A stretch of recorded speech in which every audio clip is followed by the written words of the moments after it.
All right.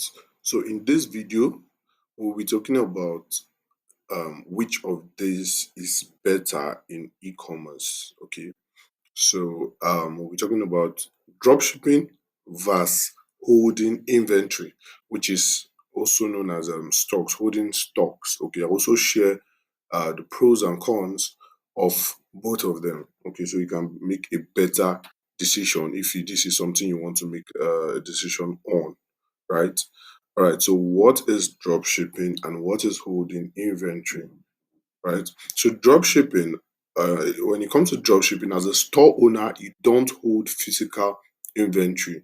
Okay, instead, products are purchased from third-party suppliers who ship directly to the customers after an order has been received. Now, what this simply means is when it comes to drop shipping, in e-commerce drop shipping, you don't hold the product. You don't own the product. You don't buy the product. All you get to do is when you market the product and you receive orders, that orders will be sent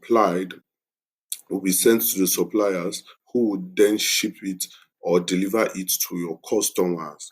And then when the customer receives the product, you get paid your balance, and then they take their own money and remove their money for delivery and then pay you your profit, right? So this one, when it comes to drop shipping, you don't keep stocks, you don't keep inventory, you don't hold anything, right? And then when it comes to holding inventory and stocks, and e-commerce, this is an e-commerce model where the seller, which is you, buy stocks upfront, you store it and manage shipping and fulfillment when orders come in. Okay, so here you buy the goods and manage them yourself, right? You buy these goods and you manage them yourself. That is, you are in control of everything. But then you have to have the financial capacity to buy the stocks to be able to manage that stocks, right?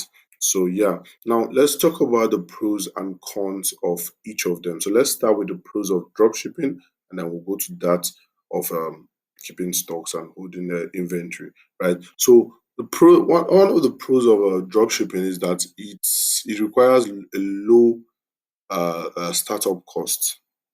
Okay, so since you don't need to buy stocks upfront, it's more affordable if you're a beginner. Okay, so you don't need any storage space or you don't need to have any warehouse at all, right?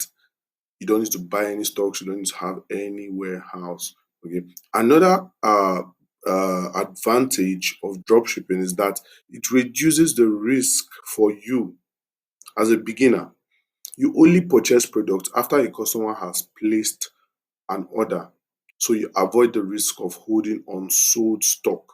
Now, if there's no order, it means the only money you're spending is on the money for promotion, meaning there's no loss, there's nothing. You don't have stock that is tying your money down. Unlike people who buy it. People who buy it, they've tied their money down in the stock. So, but then for someone running dropshipping, you've reduced your risk level. So you only get to purchase product after a customer has placed an order. So you avoid the risk of having unsold stock. Do you understand? So yeah, and the third advantage of dropshipping is that you are not limited. You are not limited to what you can sell. You're not because you've not bought one specific type of product, so you can test different products. You can play around with so many products and still sell all of them. Do you understand? You are not limited. It has a wide product range. You're not limited to a specific product because people who have bought a product, all their mind will be on trying to sell out those stocks so they can recover their money and their profit. But you who is running job shipping, if this one does not work, you can try another one. If it does not work, you can try another one because you don't have stock that will force you to think of how to sell out your stocks. Do you understand? And then the last advantage is that flexibility and mobility. Now you can run the business from anywhere without needing to manage physical stock and warehouse logistics. Now, this is for people who are in environments where they need to have their, because if you are importing, you have to have a place where you keep your stock. And you cannot just trust everybody to keep your stock with. Do you understand? So for drop shipping, you don't even need to hold any stock. The supplier has the stocks with them. They handle everything, right? So these are the four advantages of dropshipping. Now, the cons of dropshipping. Number one is that your profit margin uh, is usually low. Why? Because the supplier sets the price. Okay, you can actually set your price for selling, right?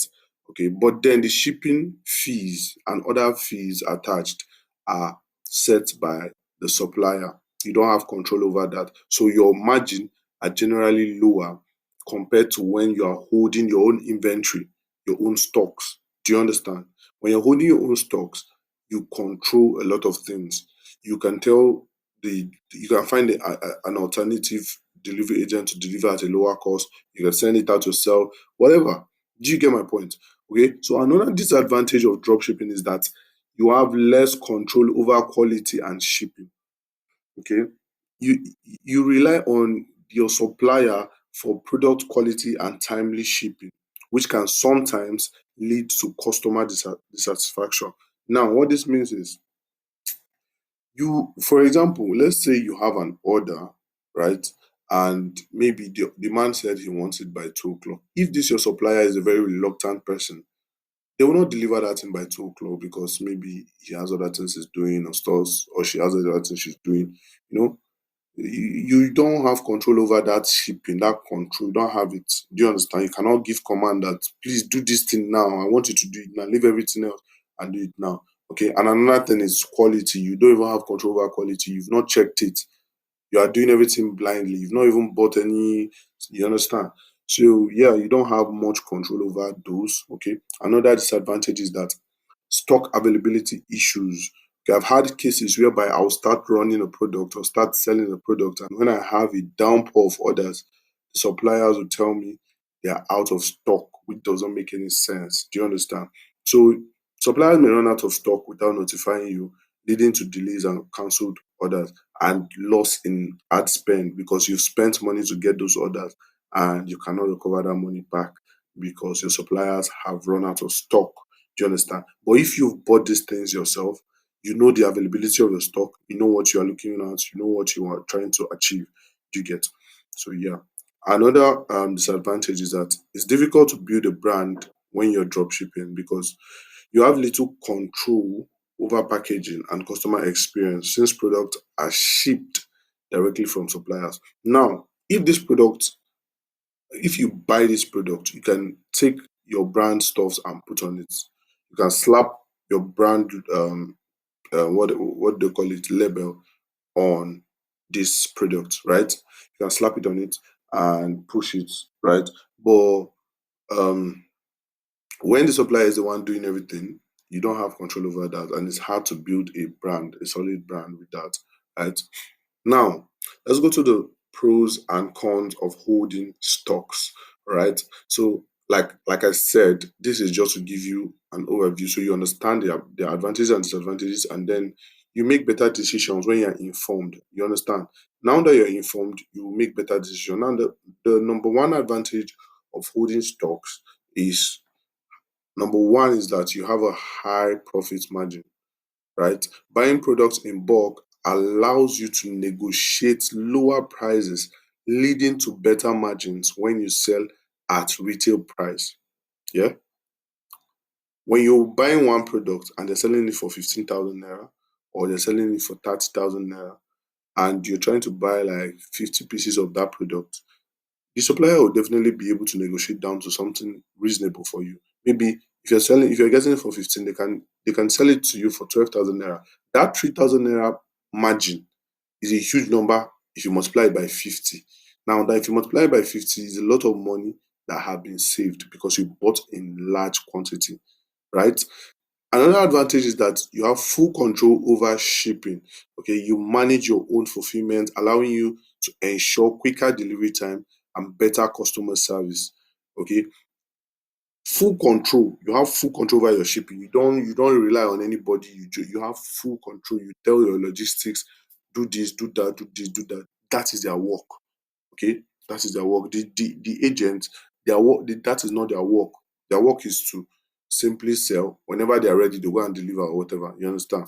Okay. And number three, better branding. Now, with control over packaging, inserts, and product presentation, it's easier to build a strong brand identity. Okay, you have control over your packaging. Okay, you have control over how you brand your product, how you want it to be presented to your customers. Do you get? Okay, and then the last one, the last advantage is that more reliable stock management. Now, unlike when you don't have control, you have complete oversight of inventory levels, that's your stock levels, avoiding sudden stock shortages or fulfillment delays. Now, when you're working with a supplier, their stock can be, they can have like two pieces left, and these people will not inform you. And then the next day, you may have put like a huge amount of money on adverts, only to find out that these people have run out of stock. Do you understand? But with buying it, you know your numbers and you know when it's finishing, so you know how to bring things down so that you can get another one, and when it comes, you bring it up again. Do you understand? So yeah, that's for that. Now the cons of holding stocks, the disadvantages of holding stock, because as much as the advantages are nice and sweet and good, it also comes with its own disadvantages. Now, the number one disadvantage is that it requires a lot of money from you up front. Okay, you need to purchase your stocks up front, which can be very expensive and tie up your capital. Now, unlike dropshipping, when it comes to holding of stocks, you have to put in a lot of cash. You must be buoyant already first. You just want to double up your money, something like that. You have to put in a lot of money to buy stocks and send out. Okay, but you pay for delivery, way bill, everything that concerns buying the product. So if you don't have that kind of money, you cannot, and that's a very big disadvantage, because now you cannot be able to scale the way you want because you don't have money. That's the number one disadvantage. Then the second one is storage cost. Now you need storage space, although most of these logistics usually have store and they do it for free for people, but there are people who charge for that. Okay, so whether it's a warehouse or your home, which comes with additional costs like rent, insurance, and utilities. You need a space where you can store your product. If it's a logistics that is storing it for you, it's still is a space. So sometimes people charge, some people do not charge.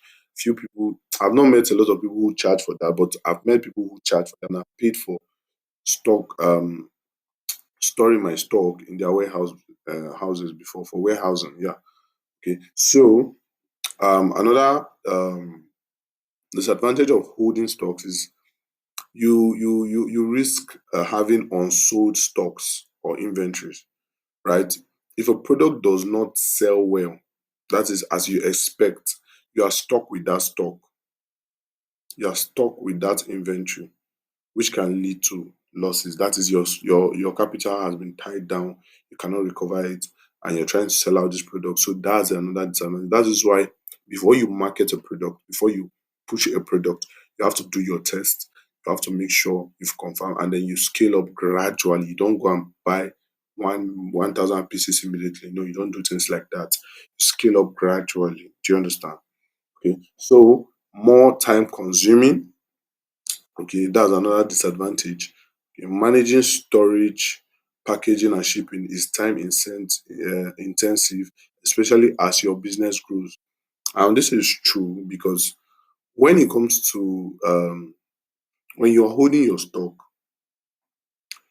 you manage everything, both the storage, packaging. Those things take time, meaning your business will have to wait for you to do all these things before and you can sell and make money. Now you have to send, because if you want to package, or you have a specific package in mind, you have to do you have to take out time to do that and then send it out, which will take you time. And that time it takes is losing you a lot of money, right? So yeah. So which of this is the best for you? Now I'm not here to tell you what to do. I'm just here to make you understand the value of both of them, and then give you a very, very clear insight on both of them so that you can make better decisions when it comes to both of them, right? So the best, which is best for you. Now, number one, for beginners, if you're just starting out, and you don't want to invest heavily upfront, dropshipping may be a better choice for you. The risk is low here and it allows you to test product without a large financial commitment, meaning you can test product without buying the product or having it. Do you understand? You don't need to buy it first before you can test different products without. So unlike when you're running keeping stock, you have to buy and keep pushing. But this one, you just test product, and whenever it stops working, you leave it. Do you understand? You don't have to commit anything, so you don't bear much risk like that. Do you understand? For growing businesses, as your business scales, holding stocks becomes inevitable because it offers better profit margin and control over your customer experience. Also, it helps you fulfill your orders faster due to having available stocks in key states that you could easily waybill from. Okay, if you have stocks and you have it in key states, your delivery will be faster and your customers will get their product in a maximum time frame of 2 to 3 days maximum. If you have stocks in the north, have stocks in the east, south, west, everywhere. Do you understand? So yeah, for if your business is growing, it's inevitable. It's inevitable. At some point, you would have to. Do you understand? Right. So another approach is the hybrid approach. Now, this one means you could also use a combination of both models, dropshipping certain products while holding stocks for best sellers. Do you understand? You could also use a combination of both models. You dropship certain products, and then the ones you notice are selling the most, you hold stocks for them, you buy stocks for them so that you can easily distribute them very fast. Do you understand? This can help you balance your risk and your reward, right? So yeah, that's basically my own view of it. Let me know which of them is best for you, right? So in conclusion, start where you are with what you have. Then as you grow, you scale bigger. Okay. Don't do because you don't have the capacity to buy stocks, you won't start. You can start drop shipping. All right. You can start drop shipping. Let me know if you would like me to create a video on how you can start a profitable dropshipping business with less than 100, let's just say with 100,000 naira and above. Yeah, I don't think anyone can start today with less than 100. I don't like being unrealistic, please, because there's no point of being unrealistic. Okay, so yeah, if you enjoyed this video, that's basically it for this video. If you enjoyed this video, let me know in the comment section which of them would you be going for, which one are you currently running, what level are you in your e-commerce business. Let me know in the comment section. Okay, I'll be with you there. Also, if you enjoyed this video, make sure you like the video and ensure you subscribe to the channel for more content like this one. Okay, so with that said, I'll see you in my next video.